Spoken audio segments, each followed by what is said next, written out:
সুপ্রিয় শিক্ষার্থীবৃন্দ, আসসালামু আলাইকুম। আজকে তোমাদের জন্য নিয়ে এসেছি আরবি এবং ইংরেজি সাল বের করার সহজ একটি কৌশল। আমরা প্রথমে ইংরেজি সালটা কিভাবে বের করব আমি দেখে দিচ্ছি। ইংরেজি সালটা বের করতে গেলে আমাদেরকে ধরে নিতে হবে বর্তমানে বাংলা সালটা কত চলছে। আমরা ধরে নিচ্ছি বর্তমানে বাংলা সাল চলছে 1431।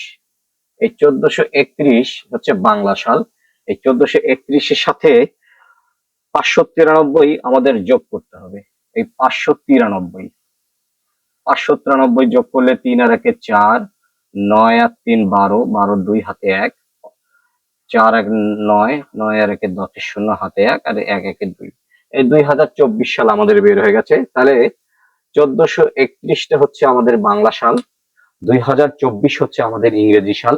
এবার আরবি সালটা আমরা কিভাবে বের করব?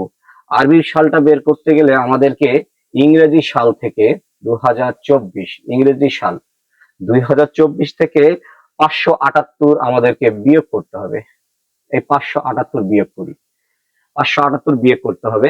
তাহলে আমরা 8 আছে 14 মিলাতে কত 6, 6 হাতে 1, 7 আর 8, 8 আছে 12 মিলাতে 4, হাতে 2, হাতে 1, 5 আর 6, 6 আছে 10 মিলাতে 4, হাতে 1, 2 থেকে 1 বাদ দিলে 1। এই 1446। তাহলে আমাদের এটা হচ্ছে বাংলা সাল।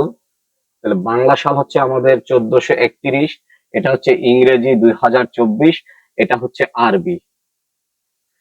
আরবি হচ্ছে 1446। আশা করি বুঝতে পেরেছো।